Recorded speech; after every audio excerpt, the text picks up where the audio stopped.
Premed Office Hours, episode 172. What is up, my friends? My name is Dr. Ryan Gray, your moderator for the day. Founder of medical school headquarters way back in 2012, author of some books, host of the Premed Years podcast, and the best title, moderator of the Premed Office Hours, where I get to hang out with very smart people who are experts in their field, helping students get into medical school. Verinia Granum is one of those people, Hello. former assistant dean of pre-health and STEM advising at Hofstra University. Yes. Hello, Verinia. Hello, Ryan. How's How it are you? going? I'm doing great. Wonderful. Thanks. Tell my kids that I am the smartest person in the room, along with you all, because they don't believe me. So. Yeah, kids, I think it's built into their DNA not to believe anything their parents say, but to believe what other people say about their parents. Even when it's the same. Even if it's thing. the same. Even if it's the same. Yeah, exactly. Exactly. Also joining us today, Courtney Lewis, former director of admissions at Burrell College of Osteopathic Medicine. Hello, Courtney. Hey, Ryan. How are you? Good. I can live in a state of delusion since I don't have any kids here at my house to tell me. So I can go around telling myself that I am. No one to humble you. Good at this. Yeah. Yes. Okay, Lester. Yes, as a good TikToker says, we use the word delulu now. Yes. Are you delulu? Delulu. Yes. Awesome. Well, if you are new to Premed Office Hours, what we do here is answer your questions. Think of it as free Premed advising for the hour. We spend most of our week doing one-on-one advising with students who are applying to medical school or just have questions about applying, and that helps support us to be able to do all the free stuff that we do. If you are interested in some one-on-one advising, go check out medicalschoolhq.net. Click on that advising menu item and see how we can help you with interviews or essays or just general questions, whatever you need help with through the application process and beyond. That's what we're here for. All right, Alexis, we good to go with some preguntas? Davida asks, I'm a non-trad who has produced handbooks and curriculum at the national level for policymakers. Does this count as a publication? If not, how would you categorize it? Courtney, students love getting really nitpicky on how to categorize things on an application. If Davida here categorized this as a publication and a medical school is like, why did you categorize this as a publication? This isn't a research article. Mm-hmm. Are they going to be mad at her? I'm mad at them? No. What are they going to do? No. There's plenty of times where things have been kind of maybe miscategorized according to our qualifications for that thing, but you can't hold everybody to that standard. It's kind of, unless there are very kind of blatant and forward-facing rules about how to categorize it, just do your best to try to be accurate, and we'll probably be in alignment with that. So this seems like a publication since it was published. I don't see this being a big problem at all. Yeah. Yeah. Publication, I think where most minds go to is research publication, but that's not the definition of publication for most people. So go for it. Yep. Awesome. Sounds like awesome experience. Yeah. All right. Triumphant Cat. Can you briefly discuss what could cause an outright rejection post-interview invite? The school outright rejects less than 10% of interviewees. Is it definitely a reflection of the interview or something else?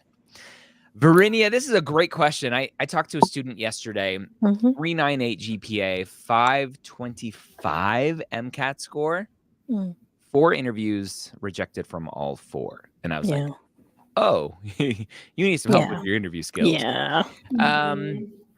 What is this a sign of, right? The student is obviously giving us some great data here saying, hey, the med schools are interviewing basically enough people to fill their class and isn't rejecting everyone. Obviously, they're probably putting a lot of people on wait lists.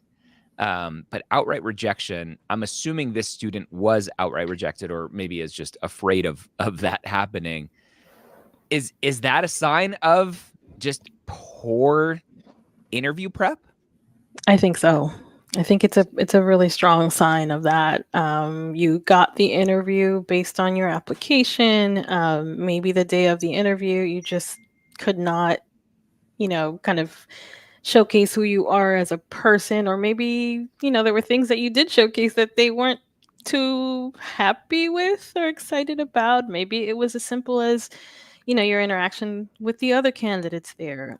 Maybe that was, not your best day or something like that. But to get to that point and an outward rejection after that, the signs all point to potentially not a very good interview. Yeah. So we do mock interview prep with students one-on-one. We still have a sale that's going on for another week, I believe. So go to medicalschoolhq.net/advising to check out the one-on-one mock interview help.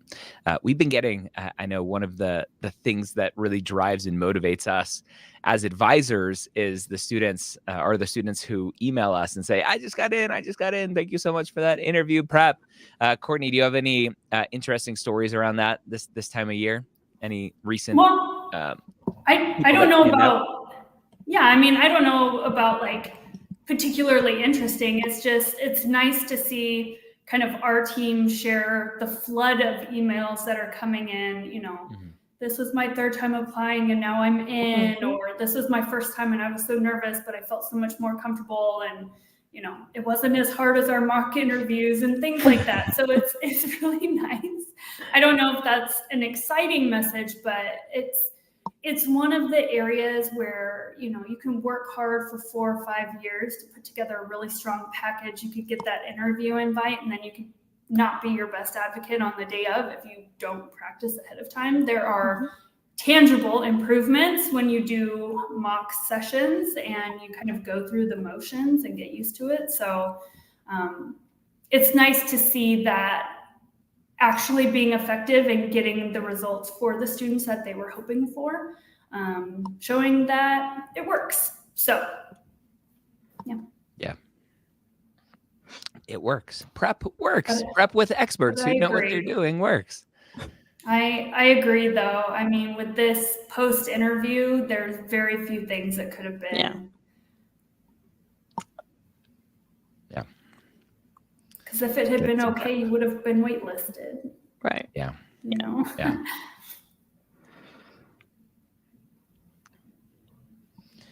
I was academically dismissed from law school for poor academic performance, and I am now 3/4 of the done with a do-it-yourself postbac and planning on MCAT in February. What do med schools need to see from me? Courtney, this student has a track record of not doing well at a professional school, right? Law school, med school, both professional schools, different areas of topics, obviously. There's going to be some concern, I'm assuming, from med schools going, you failed basically law school. Great. You went back and did a post-bac, but that's not the same level of rigor that med school is going to be again. Yeah. What does Brandon need to do here? I would say it's certainly not out of the question, but definitely some things will need to be addressed. I think, Ryan, you said probably half of it is you're going to want to show academic growth and prowess there to be able to handle the rigors, because we're going to stick you in like 36 credit hours of heavy science. It's different than law school curriculum. I thought you were going to say 36 credit hours of another word that starts with HE, like heavy, and ends with double L.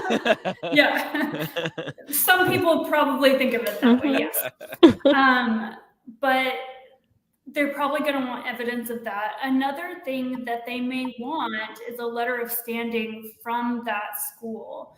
I know that is kind of a mandatory if you've attended another medical school or a health professions program, but they're probably going to want it from the law school too, just to show it's a very standard letter, but you get it from the registrar or the dean of that school that says why you left, basically if you owe them any money and if you're eligible to return. It's pretty straightforward, but more than likely you will need to obtain that letter just so that they can cover their bases, knowing that it was maybe an academic dismissal, you're not eligible to return, and there isn't something a bit more nefarious going on.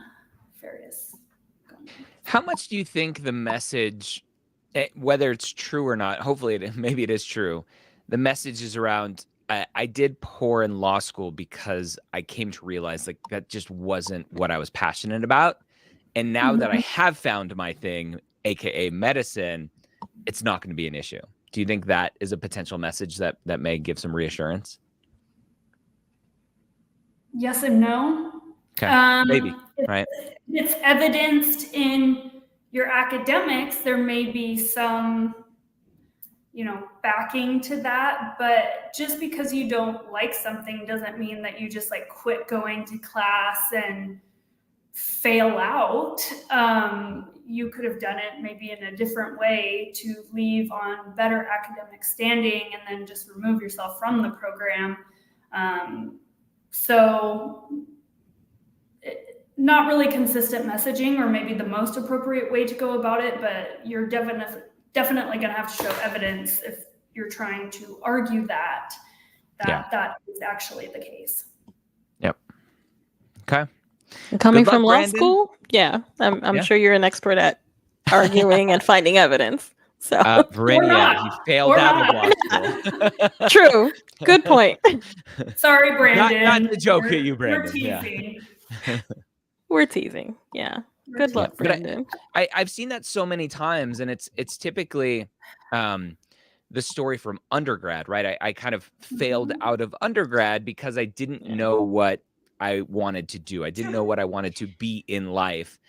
And so I dropped out, or I failed out, or whatever. And then 10 years later, I have this thing where it's like, oh, I need to go to med school. And now that they're driven towards a goal, their grades are completely different. And it's like, oh yeah, I can be a good student when I'm working towards something. And then can I add to that? Just also your activities should also show that. Your activities and what you've been doing to understand why you want to do this need to also show that you've involved yourself in healthcare and you're passionate about it. So that's really important in supporting your application as well, and supporting why this is the right move for you. Well, and Ryan, you said there's like a 10-year period. I think that is kind of another component that med schools look at, is how far distant is this time period, and has there actually been evidence of growth from that? If this is the following year and you're still kind of yo-yoing, that may not be enough time. Now, if we're talking 5-6 years since that time, and all of your grades are reflecting that you have grown and matured and you are now a different student, and this is actually who we're getting, not this one 6 years prior, then that's helpful. So timing is also maybe something that may be weighed. Time heals all wounds, as they say. Most wounds, maybe. Most wounds. All right. Good question, Brandon. The Nintendo Man 64. Could you give a breakdown of how letters of recommendations are submitted and Interfolio? Ooh. Well, Verinia, we have something built into Mapped called My LORs, which is similar to Interfolio. Indeed. Let's talk about letters of recommendations. How can students submit letters to the applications, whether directly or through a third-party service like My LORs? Yeah. So letters of recommendation come directly from your recommenders. You can't access the letters. You're not supposed to. So the recommender can't just email them to you. They have to go through a third-party service, which we have our own service called My LORs. And essentially it's within Mapped, something similar to Interfolio, where you go in, you create an account, you share that information with your recommender, And then when they're ready, they write their letter and they upload it to Interfolio or My LORs, which then stores your letter for you. And then when the time comes, you go through the application service to have it routed out to your application. With My LOR, the benefit of My LOR is we actually have a quality assurance process where we make sure that the letter meets the criteria. It's on letterhead, it's got a date on it, it's signed, etc. Where I don't believe Interfolio does that. They do. Sorry? They do. They do. I have heard that it's not as robust as what we've been doing. Okay. But theoretically, they do. Okay. So someone's checking it to make sure that it's accurate and then uploading it or sending it on to the application service for you. So that's pretty much how the system works. It's, you pick your recommenders, you share that information with them where to send their letters to, and then it gets transmitted to your application. Yeah. And the benefit ultimately, obviously, is the QA part of it. And Courtney, I know you've talked about that before in terms of not needing to stress about sending letters to schools, and the school is like, hey, this letter doesn't meet criteria, and hoping the school is going to reach out to you as a student. But ultimately, one of the other benefits is you can start collecting letters today, theoretically. Ideally, we say letters are dated the year that you apply. One of the issues with uploading directly to the application service, it is free. You can upload directly to the application service for free, but you can't start uploading letters until that application cycle opens for the year, which is the beginning of May. And so you are adding some extra stress of maybe requesting the letter earlier, but waiting until the very end to see if it's going to be uploaded in time. And we probably have all heard horror stories of students mid-June going, this letter writer said they were going to write me a letter, and now I can't contact them. Whereas if you use the third-party service like My LORs, it's $90 a year for some peace of mind to go, it's March, it's April, I have all my letters already. That's something I don't have to stress about right now. And there are other benefits to My LORs and Mapped, but well worth it. Okay.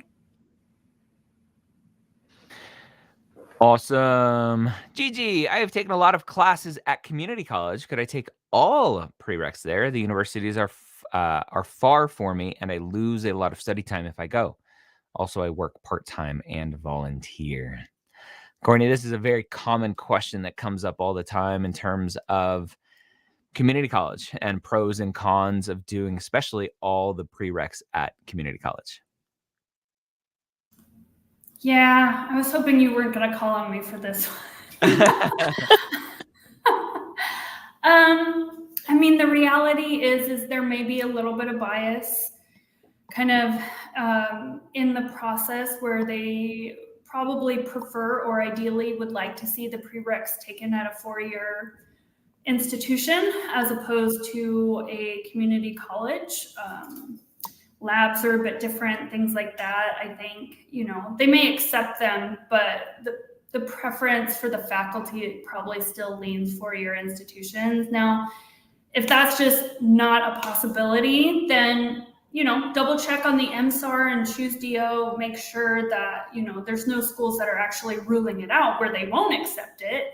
I think for the most part, that probably leans a bit more towards online courses than it does just purely community college ones. But double check, see if it's gonna affect who you can apply to and if some of your top choices be affected if you took them at community college. But at the end of the day, do what you can, right? Everybody has a different journey to medicine. It's maybe not the end of the world, but of all of the things to take at a university, I would say they probably want to see the prereqs taken there. Other things can be taken elsewhere. So this is a tough one.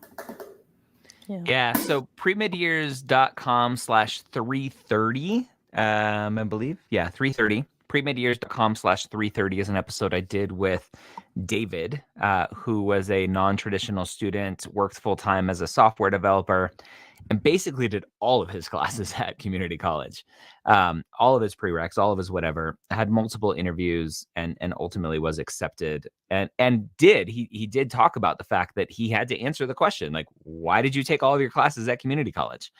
And he was able to say, look, I had a family, I worked full time, it fit my schedule, fit my budget, whatever. And the schools were fine with it. Now, obviously, it's one data point in terms of David and the schools that he applied to and the answers that he gave and his specific situation. So it's just going to be a case by case basis for the medical schools, and you're really not going to know. And you could reach out to the schools and ask, and a lot of times the answer is going to be, we review students holistically, which doesn't really tell you anything. I think it also depends. I mean, that person was a non-trad, right? And so you can kind of see if they're working full time, if they've got the family, and how could they take classes full time at a major institution? That would be impossible with timing, but we don't have that information here. So yeah, everything, we can see all of the things that are overlapping. So you may get some leeway there, but yeah, this is something I would put in some research efforts into before you go through and do it. Yep. Good luck.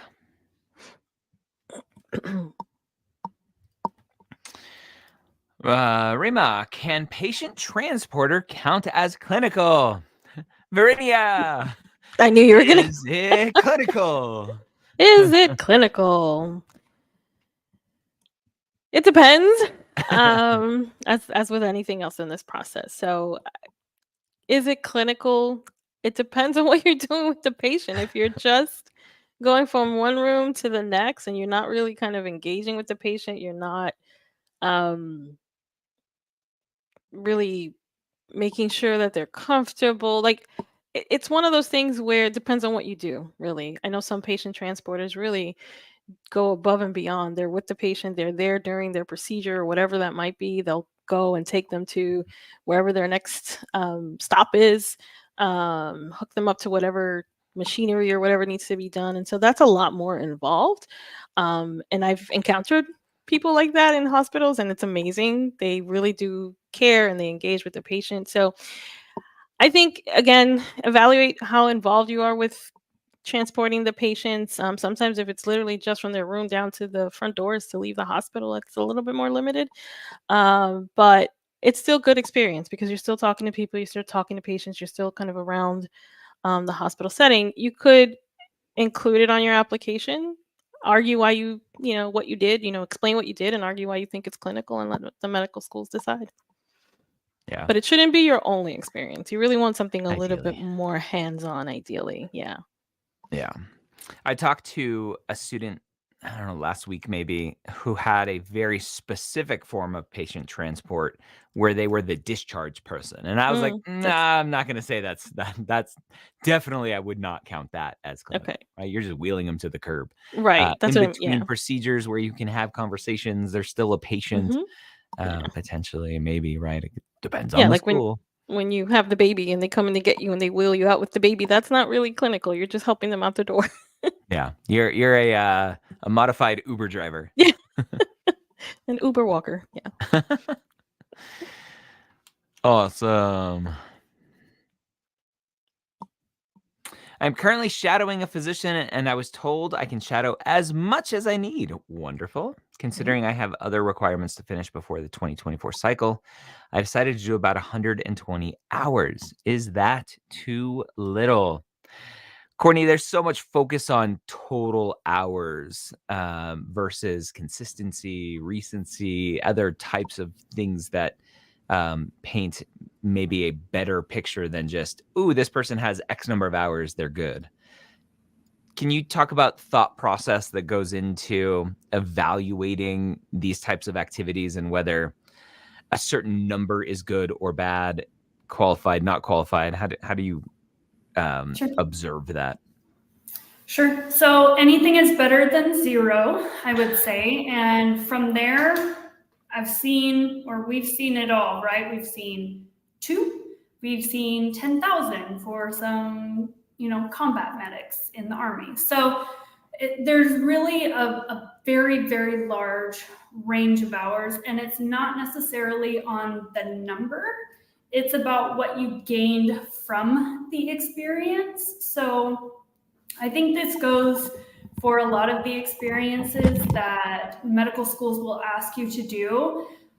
When we say don't make it a checkbox, what we're essentially asking you to do is not have your blinders on when you are going through the experience. So if you are just so focused on gaining hours and kind of moving through the motions without actually immersing yourself in the experience, learning from it, exploring it, growing it, whatever needs to happen for it to actually have an impact, then you're missing the point. It doesn't matter if you've done 120 or 2. So engage with the experience. Now, generally, schools will like to see, maybe different clinical settings or different specialties just to give you some breadth and depth. But if not, it's probably not going to keep you out of medical school unless you really don't know how to talk about any type of clinical experience, even with 120 hours. So it really depends. Don't focus as much on the hours, focus on what you are gaining from the experience and what you can do and what you learned from it. And that will be a lot more valuable in how you're able to frame it and talk about it in the future.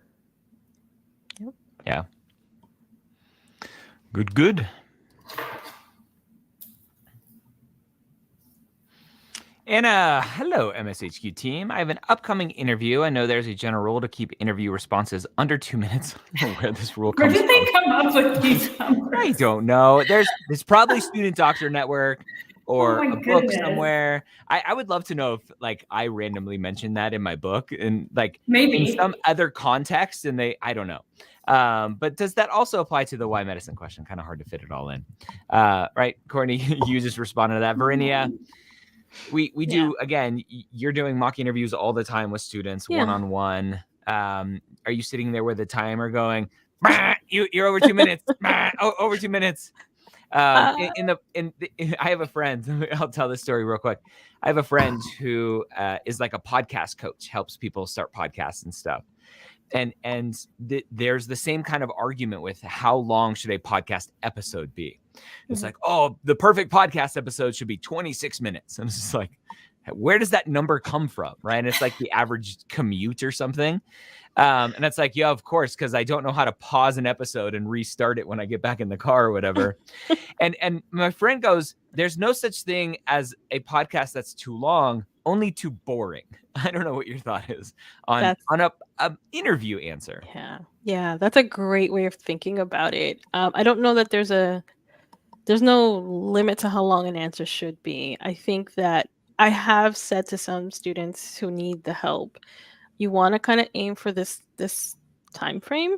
If they ramble a lot, we start with practicing just timing them so that they can understand how long they're actually talking for. And then that's when we kind of back off a little bit of timing it. And like you said, if you're answering the question and you're engaged with the interviewer, the answer can go as long as it needs to. But when you're rambling or you're just repeating yourself, or you kind of lose, you can see the eyes glaze over, you lose their interest. That's your clue. That's your cue right there. So no, there's no limit to your response, but just make sure that what you're saying makes sense.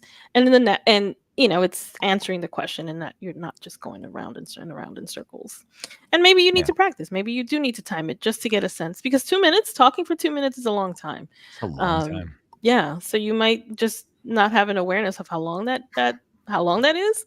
So practice, time yourself just to get a sense of, okay, how in normal conversation, how long would I normally take? And you take your cues from there. So that's the only time when I would recommend timing it. Yeah. If you're Courtney, rambling. The concern often comes up with this why medicine question or tell me about yourself. People feel like they have to fit in every single thing they did and every single thing they explored. But that's just not the case. How do you recommend to students to kind of pick and choose what they include in their answer? Sure. It is not a catch-all, and your entire journey will not be able to be talked about, kind of similar to your personal statement. You can't fit everything. I would say think about cliff notes, right? What is going to help somebody understand? And I think it also comes down to the framing of the question, right? If I say, tell me your journey to medicine, that may be a little bit more involved than, why do you want to be a physician? Or, the focus may be a little bit different. So I think it depends a little bit in the nuance of the question. But what do they kind of need to know? I think a lot of the times people are worried about rambling. More times than not, I find people try to get to the answer so quickly and pack so much stuff into it that they end up speaking really quickly and they lose all of the actual kind of depth to their answer or context to how we're getting there because they're so focused on the destination. So there are times where people will go off on rambling tangents, but for the most part, if it's applicable to answering the question and it's good in helping somebody kind of follow the journey and your reasons as to why you're pursuing this, then it's probably helpful. I do not need a 10-minute dissertation on absolutely everything, but I do need some context and I need an actual answer. So there's, again, a lot of latitude in this where if you structure everything to a 2-minute time frame, it will come across as very robotic and there won't be kind of that back and forth in communication. That's going to feel weird. So yes, try to keep yourself from not kind of dominating the entire time with one response, but also give yourself a little bit of a break where there's not that much structure, because especially with this question, you want to have an in-depth answer, and that energy and that passion matters when you're sharing this part of your story. So 2 minutes seems like, I would throw that number out the window. I don't know where it's coming from. Yep. Awesome. I'm gonna search your book now, Ryan. I'll just control F it. I can all of the choose on my computer. I open up the PDF. Are you doing this? Okay. Jay asks, psychology with a bio minor, graduated in December with after 3.5 years, GPA 3.84, considering a bio major, but worried about GPA impact. Does having a bio major demonstrate rigor, or should I be concerned about my GPA? Your major doesn't matter. Do what you enjoy. Keep that GPA high. I am concerned, though, that this person is shying away from taking upper level biology classes because they think that they won't perform as well in them. That's a bit concerning because medical schools are going to throw you right into those classes. So the phrasing of this kind of is a bit concerning if this is what you're shying away from, because that is medical school. That is the curriculum. Yeah. I am searching in my interview book. I'm looking for the word minute just to see if I can capture anything. And the only place where 2 minutes comes up is one of the kind of example questions is, you have 2 minutes to convince me to choose you over other applicants. Go. Got it. All right. Yeah. Other than that, there's no mention of anything. The other 2-minute mention is standing in a Wonder Woman pose for the psychological benefits of confidence, power poses from Amy Cuddy's TED Talk. So for 2 minutes. Okay. That's it. So it's not in my book. Fake news. It's probably in some other book that I don't recommend. But anyway. Yeah. Okay. Martinez Lydia 10, are the schools able to see that the letters were submitted via my LORs? They are not. So we made the decision not to kind of interfere in that way. I know with Interfolio does add a cover letter to all of the letters that are submitted. So the schools know that Interfolio was a middle person in that. We haven't done it. The schools haven't asked for it. So no, they don't.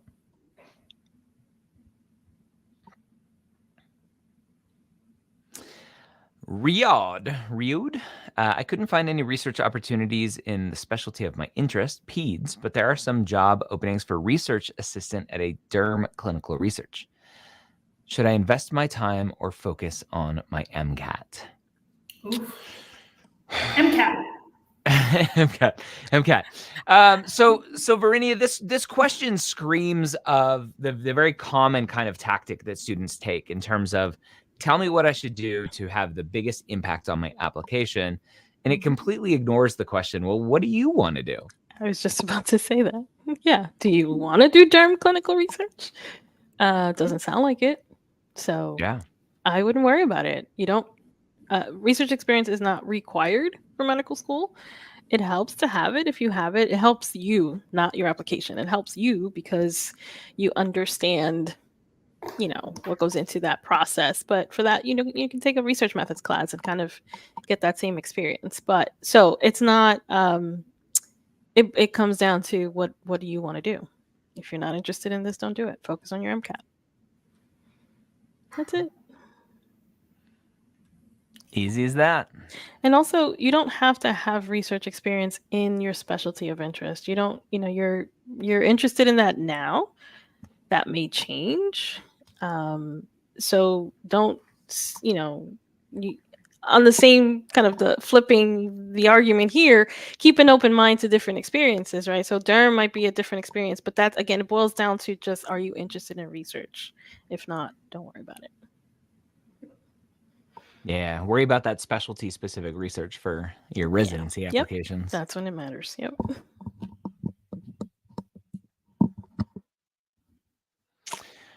Gigi's back. As an operating room RN, do I need shadowing experience? I shadowed a doctor I work with for one day in clinic and loved it, but I work in surgeries. Do I need lots of shadowing in clinic even though I'm an RN? I love nurses who ask this question. It comes up all the time with nurses, Courtney, because they work in a clinical environment. They are around oftentimes doctors, especially working in surgery, right? They're basically working side by side with the surgeons. Do they still need shadowing? Technically, probably. Just having time where you are not on shift doing your RN duties and you can see kind of breadth and depth of what different physicians do in different settings would probably be beneficial. Obviously, you're going to be very high in your clinical hours and things like that, but you're also, working, and so you may not be able to follow the doctor around for the full scope or have those discussions. But that's not to toss the time that you do spend around the physicians actually caring for a patient aside. They still hold value, but individual dedicated shadowing time could probably be beneficial. It's not going to be maybe the end all be all, but it wouldn't hurt, I would say. Yeah. And I think there's, when this question is asked, a lot of times it's out of fear of getting the answer yes, and, oh, you need to go shadow 20 hours a week, right? It's like half a day a month, you're probably perfectly fine. Yeah. Absolutely. Yeah. You're already going to be ahead in a lot of other clinical areas. It's, again, just to give you a little bit broader scope. Yep. Good luck. Will it hurt me if I say that I'm interested in ortho in my app or interviews? Is that something that I'm, it is something that I'm passionate about, but worried it may be used against me because lots of schools want primary care.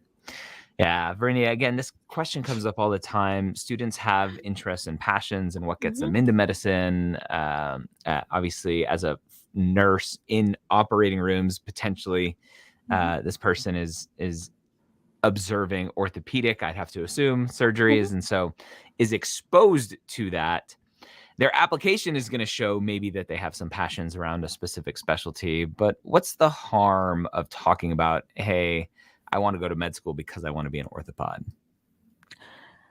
So it's going to limit your kind of like it shows that you're very limited in thinking, sort of, because you're thinking, I know this is what I want, but you sounds like you're not potentially even considering experience or exposure to other areas. I don't know that it would hurt you necessarily. I wouldn't come across and just focus on only that, right? You want to approach your interview with an open mind and say, I'm interested in lots of things. I'm currently passionate about this because this is what I do right now, and this is what I've seen, and this is how I want to continue to work in it. But I'm open. I'm open to other experiences, or however you want to phrase that. Flexibility and showing that you're open to new experiences is always great. You don't want to come across like you're just laser focused on one thing. Yeah. So I wouldn't build my application just around one specialty. Yep. But if it comes up in an interview, sure, talk about it. Yeah. I don't know about schools wanting primary care, though. That's marketing. Yeah. It's all marketing. And I make the argument, right? There's this argument all the time of DO is for primary care because that's the majority of students are matching into primary care. Mm-hmm. And then I show them the numbers. I'm like, the majority of residency spots are primary care residency spots, family practice, internal medicine, pediatrics. Mm-hmm. The majority of MD graduates go into primary care too. And then they further subspecialize potentially after that. But it's still primary care that they're matching into. And so students like latch on to certain things and phrases and headlines out there. And it's just like, let's look at the data. But yes, it's a very common marketing strategy for medical schools because that's what the state wants them to do because they're being funded by the state. Yeah. But again, keep an open mind. I don't know, Courtney, you have a big smile. I don't know if you have thoughts on that. Well, I have plenty of thoughts on it, but I'll keep my mouth shut. I'm in alignment with what's been said. Okay. And ultimately, right, where I always land in this argument is the school is not forcing you to match into something, right? The school is there to train you. And yes, they may have some primary care focus in terms of what they hope you're exposed to and potentially want to do. But they're not sitting there going, you're not allowed to try to match into orthopedics. You're not allowed to try to match into neurosurgery. And so it's like, you do what you want. You're like Cartman. I do what I want.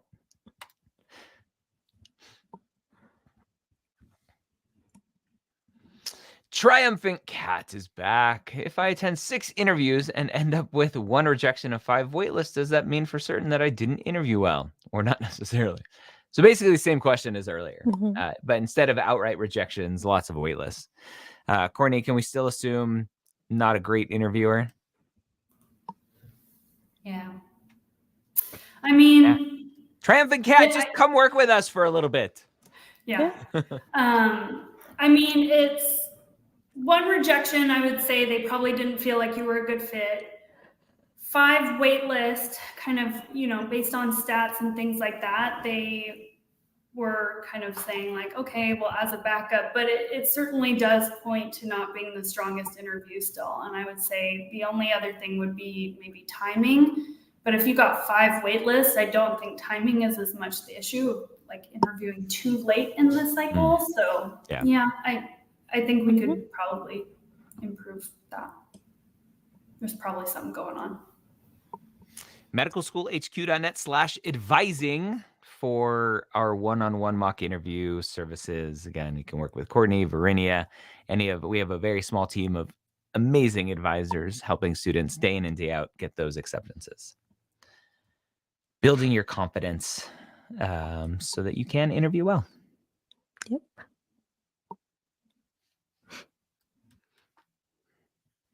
Nick, hello. Lots of schools require English as a prereq. Would AP credit be enough for that? I've heard that AP Sciences should be repeated, but does that also apply to English? Easy answer, Nick. Unfortunately, it's our favorite answer. It depends. It depends on the school. If you have access to the MSAR, go look there. All of that data is there for the MD schools. Choose DO Explorer may have some of that data. Individual medical schools should have the prereq requirements all there. So just got to go do lots of research and see what schools accept AP credits and what schools don't. Yep.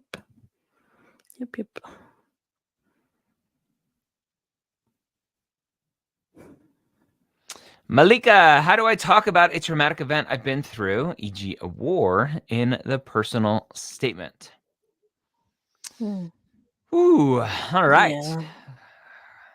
Verinia. That's heavy. A big No, oh yeah from you. that's heavy. Yeah. My first question is, does it belong in the personal statement? That's what I was just about to say. If it in some way inspired you and motivated you to become a physician, that's where you can talk about it. The personal statement is just why medicine? Why do you want to be a doctor? What have you experienced that helped you want to become a physician? But you also have to be very careful not to tread the line where it becomes triggering to someone reading it because it's so tragic. Trauma is difficult to talk about and it's difficult to read about. But it's your story. So working with someone to help you kind of flesh that out in a way that doesn't rely on the horror of it, and more so because of this experience, I realized that I want to become a physician. I can impact so many people in this way. Maybe it was an experience that you had seeing people getting hurt and not being able to do anything about it. You can talk about that. Avoid graphic details, but talk about that. So approaching it from the perspective of this is what motivated me and not the specifics around it, like I said, the horror around it, then sure, I think it's okay. But your whole personal statement should not just be about that. It really should be about, what were the things that motivated you? Why do you want to be a doctor now? What else have you seen? What else have you experienced? Yep.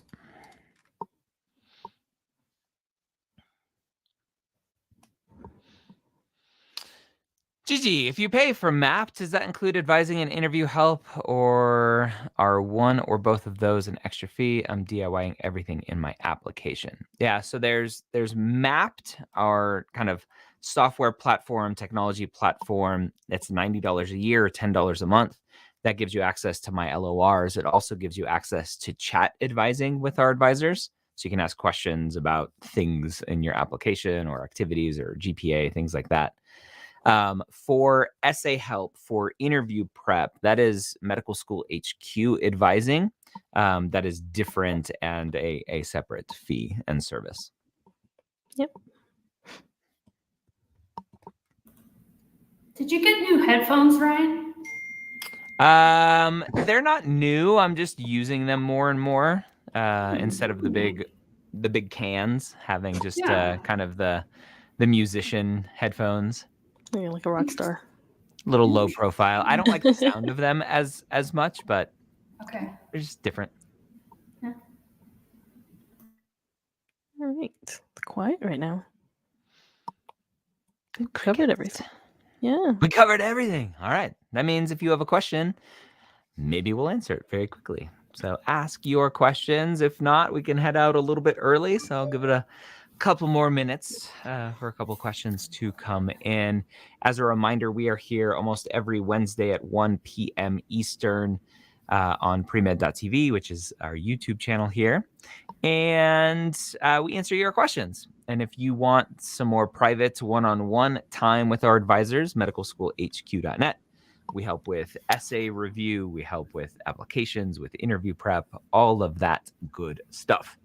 And now's the time to sign up for all that because we're ramping up for next year's students to help them through the application process for next year. Yay. And Application Academy. And we have Application Academy, which is a group advising, much more affordable than our one-on-one advising. And I think the best thing that we do. I think it's one of my favorite things. Yeah, for sure.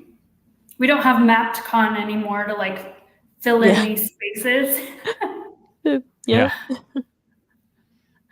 That was fun. I missed that. That was fun. It was good.